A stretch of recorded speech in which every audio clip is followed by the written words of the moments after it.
Good morning to all my dear students. Today we will start a new chapter, that is Cholas of the South. So in previous chapters you learned about different dynasties like Pala dynasty, then Tomars, then Gujara Pratiharas. So different dynasties were there. Yes or no?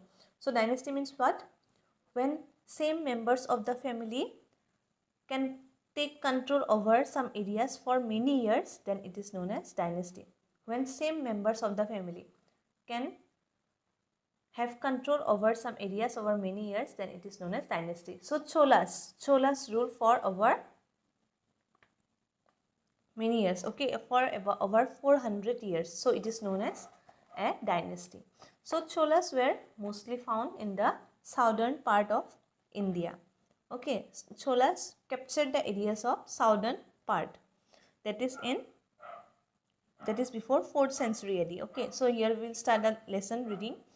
We have seen how the Cholas were an important southern kingdom along with the Cheras and Pandyas in ancient India.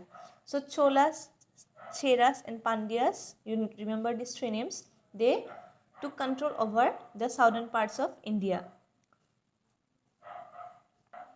Cholas, Cheras, Pandyas, they were together ruling over the southern India. Then what happened? In 4th century AD, the Pallavas rose to power. Means Pallavas started controlling over India by defeating the other dynasties. The Pallavas dynasty came into power by defeating, means fighting with the Cholas, Pandyas and the Cheras. Okay.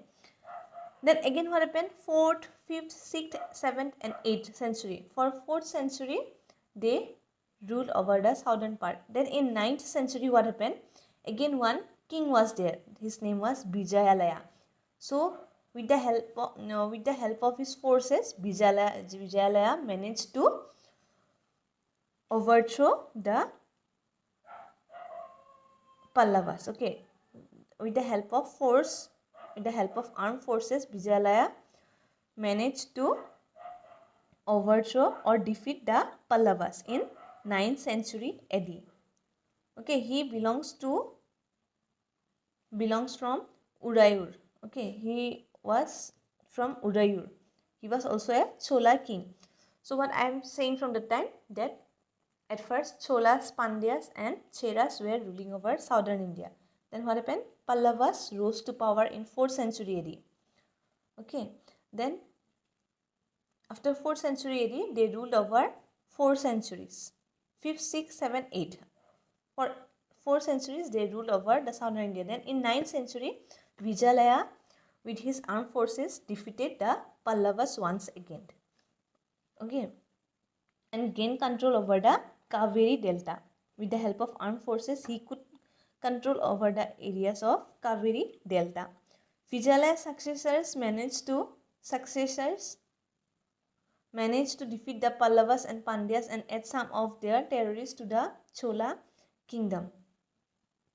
So Vijayalaya's successors means Vijayalaya's family members. Okay, after Vijayalaya's death, his family members managed to defeat the Pallavas and Pandyas and add some more territories to the Chola kingdom.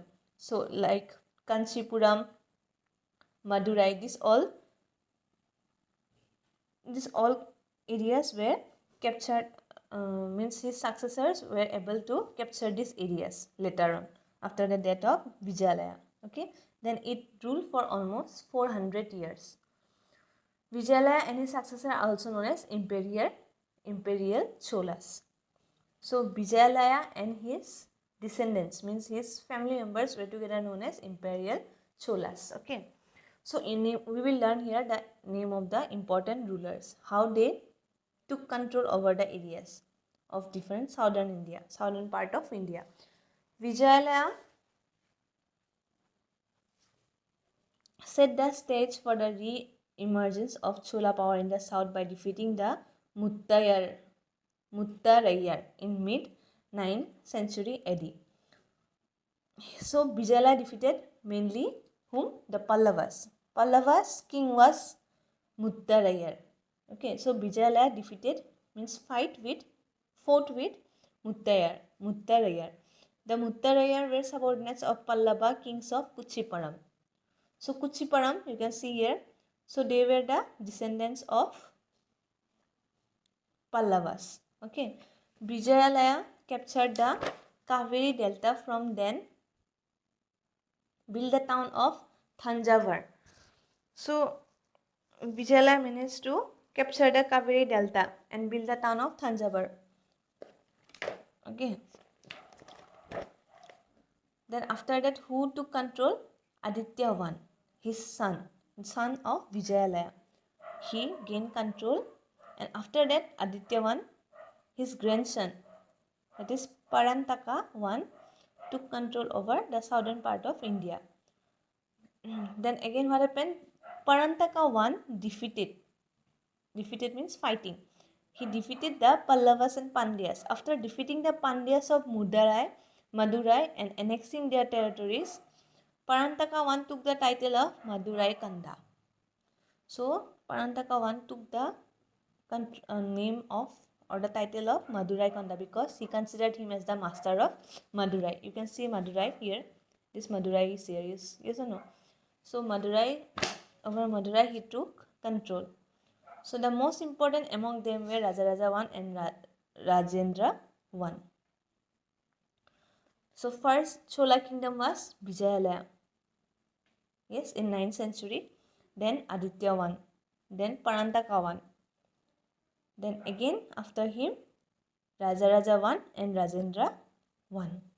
Okay, these are a kind of series. Means it is hereditary. Yes or no? One son, then next son, then his grandson, then again grandson, like that it ruled over 400 years. Okay, remember this. The Cholas took control over southern India for over 400 years. Rajaraja I, also known as Rajaraja Chola, is considered the most powerful Chola ruler because he came to the throne. The Cholas had lost much of their supremacy due to the weak rulers. So what happened before Rajaraja I came to power? The Cholas became little weak in power. Then what happened when Rajaraja I came? Then he strengthened the powers of the forces and he managed to overthrow the Pandyas and the Pallavas. Okay. He successfully defeated the Chalukyas of Vengi, the Pandyas and Cheras, making the Cholas the dominant power in the south once again. So Rajaraja I managed to throw away Chalukyas of Vengi, Chalukyas, Pandyas and Cheras, making the Cholas dominant power in the south once again. He is believed to have conquered the islands of Lakshadweep and Maldives and parts of Sinhala with the help of his strong navy. Navy means armies. Okay. Besides his military powers, Rajaraja I is also known for constructing beautiful temples. So Rajaraja I is known for his making of various construction of beautiful temples. He constructed the Brihadeshwara temple in Thanjavur, which is also called Raja Rajeshwara temple after him. The inscription on the wall of this temple are the main source of information about his achievements. Okay, this is all for today. I will explain from Rajendra I. That is tomorrow I will explain from Rajendra I. So this is all for today. We shall meet in our next class. Thank you.